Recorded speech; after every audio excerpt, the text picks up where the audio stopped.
Hey everyone, it's Michael GoosebumpsFan. Today I have the ranking video for every single, at the current moment as of July of 2020. When it comes to the Goosebumps books, I have every single Mummy book here. I've been reading them all, I've been reviewing them all. I'm sorry it took so long to get them all read and reviewed and uploaded and all that stuff. But I finally have my ranking video here. I finally sat down and really kind of figured out individually what book I thought was from the worst to the best in order. And I'm going to show that to you now. I've done a couple of these videos for Deep Trouble as a series. There's 3 Deep Trouble books. I've done the Monster Blood books. I've done a whole lot of these Goosebumps series. My upcoming one at some point, someday, is going to be the Slappy books. Every book involving Slappy as the head honcho main villain. So it's going to be a while, but we'll get there eventually. Just God willing, it'll happen, possibly. Just stick around, stay tuned, subscribe if you haven't already. Anyway, let's get into the Mummy books. There are 7 of these books here, and the first one I want to talk about is the novelization of the TV episode of Return of the Mummy. This book number 7 is Goosebumps Presents number 4, Return of the Mummy. Yeah, usually they have these very thin books. These are not just the original Return of the Mummy books and different TV episodes. They're not the original book with a TV cover. That's what I want to stress heavily. This is like 60 pages long. It's literally a novelization of a TV episode, the teleplay and everything.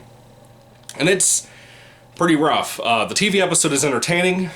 It's kind of tied a little bit with the book, but the book was less silly until the finale. The original Return of the Mummy novel that the Goosebumps R.L. Stine produced. And the TV episode was pretty rough. I think I like the TV episode a little bit more than this novelization thing here, but this deserves its place at the bottom in my opinion. It's not really great. It's not really worth your time or really your effort to go seek out this book. But yeah, that's number 7.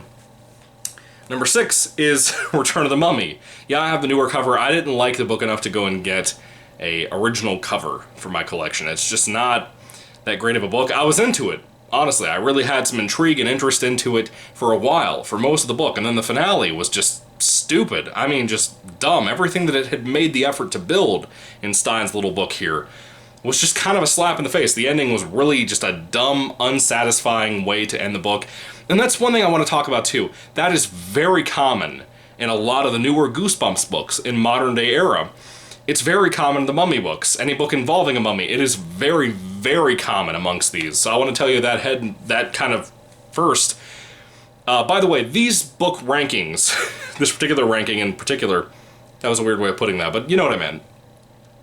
This does not mean, if you've seen the individual videos, just because something is scored on a rating of 5 stars higher than something else does not mean it'll be, you know, the head honcho top of the list. I think only one of these books I gave very close to a 5 out of 5. Maybe 2 of them, actually. Very, very close. But they all kind of had trouble with the finale of the book, which is kind of a shame. Goosebumps does struggle with that, like I said, very much like a Stephen King situation. Just not as wild, you know. But yeah, Return of the Mummy book, not very good. Kind of the same thing. I wanted to go ahead and save the story here. Essentially, to tell you what it's about, our main character who survived the first book, called Curse the Mummy's Tomb, his name is Gabe. Gabe is going back to visit his uncle, like 6 months after Christmas, the vacation he took when he went to Egypt previously with his parents. He spent time with his Uncle Ben and his cousin Sari, or Sari, whatever her name is, and they encountered a lot of crazy stuff inside of the pyramids because his Uncle Ben is a pyramid explorer and whatnot.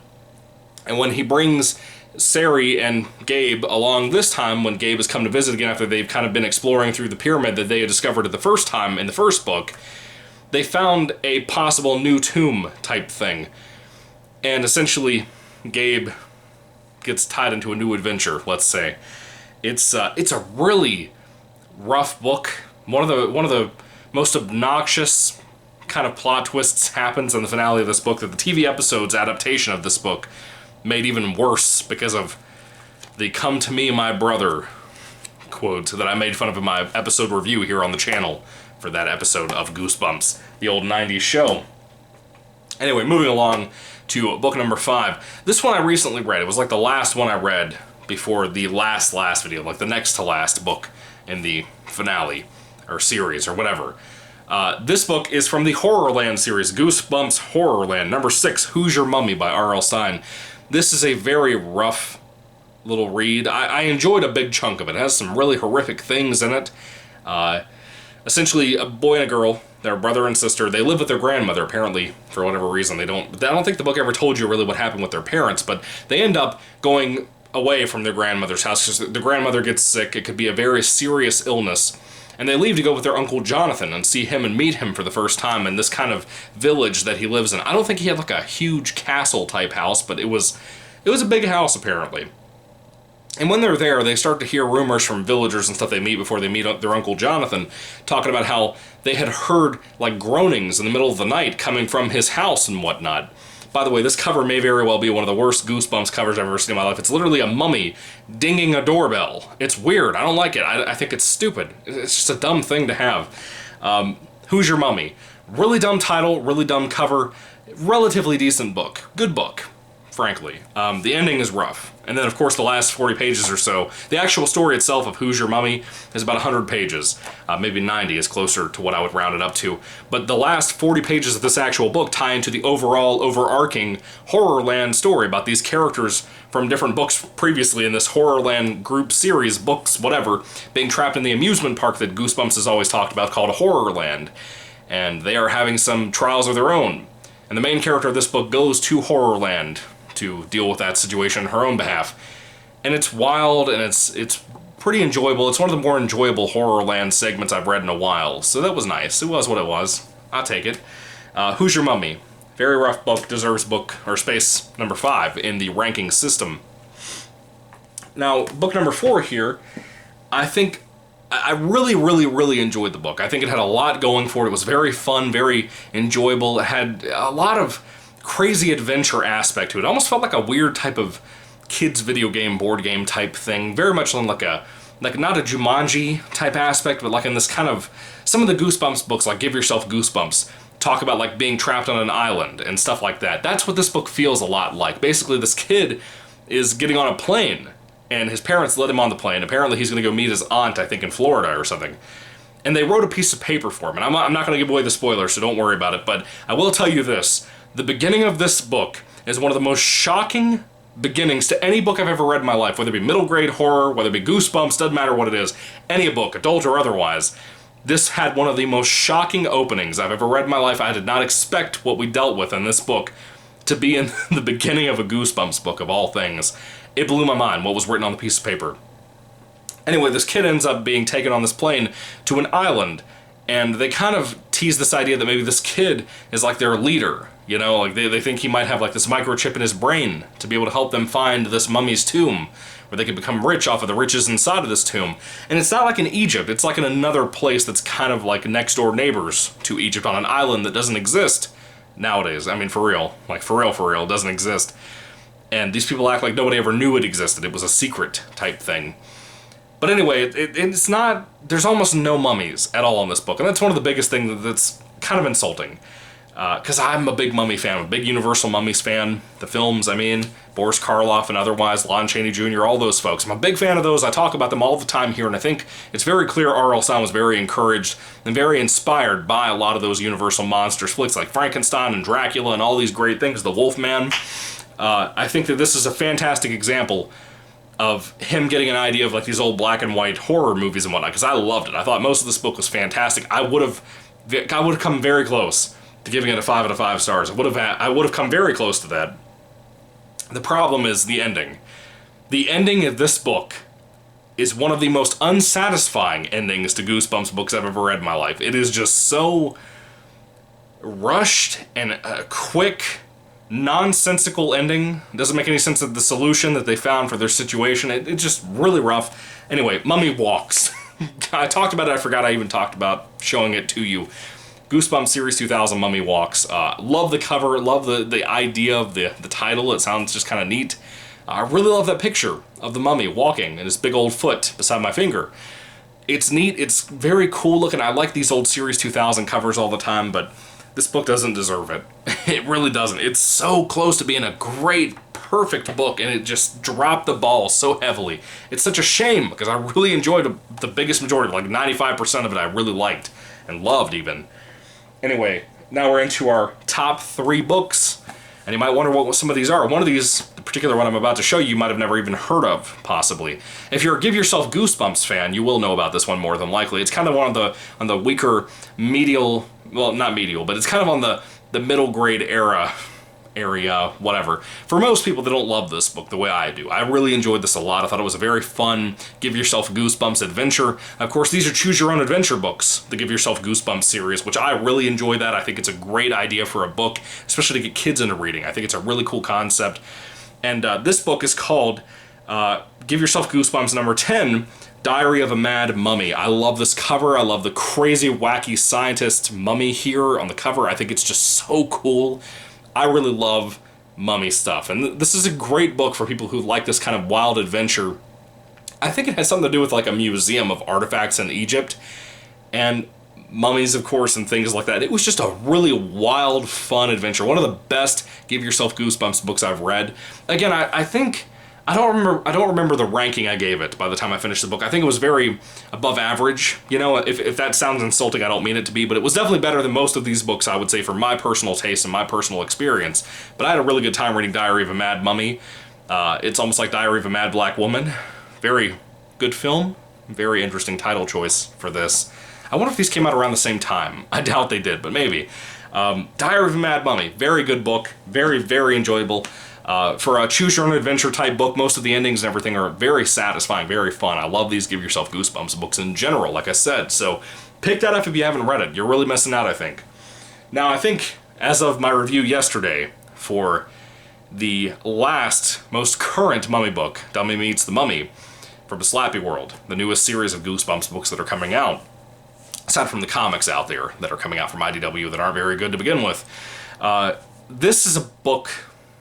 top 2 on ranking that I think a lot of people are very curious to see what I'm going to do, because one book I thought was much more satisfying, well-rounded, and perfect compared to the other book that I have left to show you. And I think you'll be surprised by which one I picked over the other one for spot number 1 versus number 2. For spot number 2, I could not resist putting Curse of the Mummy's Tomb. Curse of the Mummy's Tomb, again, I plan on getting the original cover. I have a bigger, large print hardcover book of that cover. I know the original cover for Tim Jacobus' version looks like, a lot of people told me this, I know it really does. It looks like the mummy is posing for a driver's license picture at the DMV. And it's funny, now, as an adult, it's funny. It was a creepy cover back in the day when I was a kid. The old cover, not this new cartoonish nonsense. But this cover, do not let it take you away from, or make you want to walk away or take yourself away from this book. This is a really spooky, creepy book. Of course, I talked about Return of the Mummy at the beginning of the video with being lower in the ranks. The reason that book was so disappointing, with the main character Gabe and his cousin Sari and their uncle Ben, is because of how great this book was. Curse of the Mummy's Tomb is from the original classic Goosebumps series. It's one of like the first 7 or 10 books. I don't remember which book number it was, but it was one of the earliest ones. And it was great. I mean, it is just a fantastically creepy, eerie, fun, atmospheric book. The idea of this kid going at Christmas vacation with his parents to meet his Uncle Ben, or not meet him, but see him and hang out with him, who's an explorer of a pyramid and all that, like I talked about earlier. Seeing his cousin Sari, who was kind of rude and obnoxious. To see how Gabe gets to go inside of a pyramid and explore, and he gets lost, and his flashlight breaks, and all kinds of stuff, the bugs and everything he encounters. There's so many things here that really bring this into a well-rounded, like I said, adventure that I had a blast reading, man. It was such a fun, again, creepy, eerie, and again, atmospheric book that I just had a blast reading it. I thought it had so much going for it. Even with this crappy new cover that Goosebumps put out a few years back, the book is fantastic. I recommend it tremendously. If you haven't read Curse of the Mummy's Tomb, ignore Return of the Mummy, you know, that book I just talked about.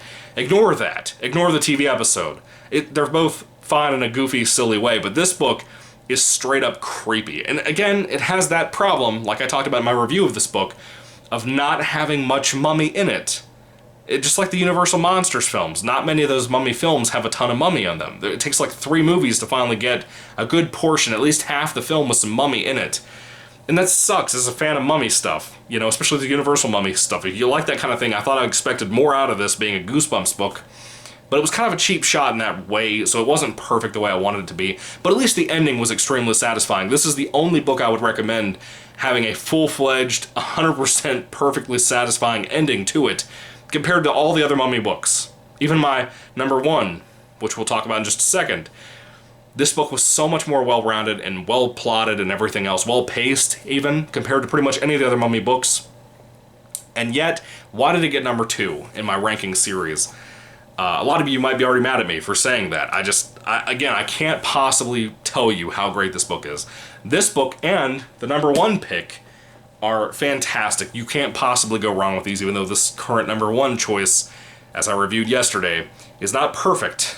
It's not perfect, but it's pretty freaking fantastic. I have to be honest with you. I loved this. Very high up in my rankings for the new Goosebumps Slappy World series. That book is number 8, called The Dummy Meets the Mummy. Yes, if you haven't heard about this, for the newer Goosebumps books that a lot of people avoid and a lot of older fans don't care about, Slappy went up against the Mummy in a Freddy vs. Jason / Frankenstein meets the Wolfman very much fashion. And it's great. I mean, it's great. It is a fantastically creepy and fun, more fun than creepy, book. The ending sucks. The ending of the last 2 chapters are so bad, and just such a stupid, disappointing ending. I don't have words to describe it.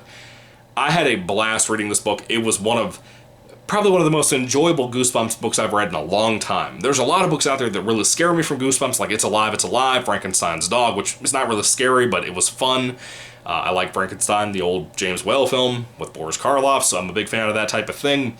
But to have something like this that really captured this crossover thing. Apparently I was wrong. A lot of people said there were other Goosebumps books that had iconic villains go against each other and fight and battle and stuff. To me, this is the most important one. We saw Slappy, the modern day icon, mascot of Goosebumps, the R.L. Stine book series from the freaking 90s. To see him going up against another classical monster, but not the exact same one. It's not Prince Karoo, or Chorus, or whatever his name is. I think it was Karoo in the old books, like Return of the Mummy and all that. We have Erogatus, who is the newest mummy, and the prologue of this book is a great example of the newer type of Goosebumps books, like Zombie Halloween from the Most Wanted series, or Goosebumps Wanted the Haunted Mask, which is like very much possibly my favorite Goosebumps book of all time, even though it came out like not even 8 years ago. Well, thereabout, but still. The books nowadays have some gore in them sometimes. I mean, blood, straight up gore. And the beginning of this book, it's divided into 3 parts. Part 1 is an explorer discovering the tomb of Erogatus, or Erogatus, however you say his name is. I don't care. And this man gets attacked by Erogatus the mummy when he comes to life, when he reads the spell and the mummy comes to life. And what happens to him is one of the most horrific things I've ever read in a book involving a mummy. One of the most horrific things I've ever seen in a Goosebumps book. It is brutal. I mean, it's brutal. It's one of the best openings to a Goosebumps book I've ever read in my life. It's incredible. And the middle part of the book, the second part of this 3-part story, is a kid getting Slappy the ventriloquist dummy as a gift from a puppeteer that came to his school. Slappy comes to life, he attacks the family, doesn't even try to hide out like he usually does, like the old Night of the Living Dummy books from back in the old classic days of Goosebumps. He just kind of attacks them. Straight up just goes after the family, makes fun of them, pukes on them, all kinds of stuff. It's just crazy, crazy stuff. And then eventually the mummy and Slappy end up getting brought to the museum in the 3rd act of the book, the 3rd part of the book that it's divided into. And a new family that own a museum, and are part of a museum on top of that, they have these 2 creatures in their midst. And both of them have spells that can bring them to life. And it opens up a door to so much chaos and so much insane, fun, almost fan fiction type of writing.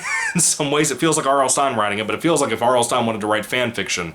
And it's great. I love Dummy Meets the Mummy. I think it is amazing. It's so close to being perfect. It's so freaking close. If the ending was just better, the last 2 chapters of the book, if they were just different, or if we had 10 more pages in general, it could have been perfect. I mean, it could have been the number 1 5 out of 5 star rating for me. It is such a great book, such a fun read. And watching Slappy and the Mummy go after each other, I kind of expected to kind of have like the rug pulled out from under my feet.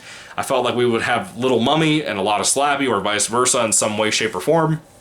They didn't cheat you out, in my opinion. They actually gave you a fantastic amount of everything you wanted. As a fan of Goosebumps, a longtime fan in my case, and a lot of your cases out there who are reading these books and enjoying this channel the way I am, this book could have been a really bad disaster, and the ending kind of makes it feel like that in some way to many of us, because it feels like a jip, but it's great. I mean, I love it to death. I think it's definitely the most recommendable out of all the Mummy books, in my opinion. I think any fan of Slappy could go into this, reading it as their first Mummy book, not have the previous book spoiled for them, because Aragotis, this is his first appearance, in my opinion, from what I can tell, of his Mummy in the books.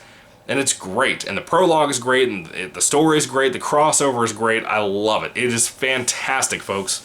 But anyway, that is my 7-book ranking series video on the Mummy books from Goosebumps. I'd love to hear down in the comment section down below what you think about these Mummy books. Do you love them? Do you hate them? Do you love all of them? Do you despise all of them? What's your favorite? What's your least favorite? What's your most hated? What's your most appraised? I don't know. Let me know all that down below. I'd love to hear what you have to say about all this stuff. I'm so thankful I finally finished the Mummy books. I've had so much going on in my life with crazy, crazy things happening in my life right now. Just insane stuff non-stop lately that I just don't have the time to read as much as I want to, you know? But even so, what are your thoughts? Put everything down below, guys. I apologize for taking so long to get through these books for you guys who've been watching for a while and sitting week by week waiting for one review each week. Thank you for being patient with me. Thank you for sticking around, and thank you for watching, most importantly. And thank you so much for being here. That means so much to me. I mean, we're already at like 630 subscribers, almost 640 subscribers as of today, in the midst of July of 2020. That is insane. Insane to me. We're not even at 2 years as an anniversary on this channel yet, and we've grown so much in the sense of this community and how much fun we have talking about things like Goosebumps and mummies and slappy dolls and all that. By the way, why is he looking at me like that? I thought that somebody would appreciate that out there. Anyway, I'm going to end my video now. I'm going to stop rambling, and thank you for watching. Thank you for being around to enjoy these books with me and talk about them with me.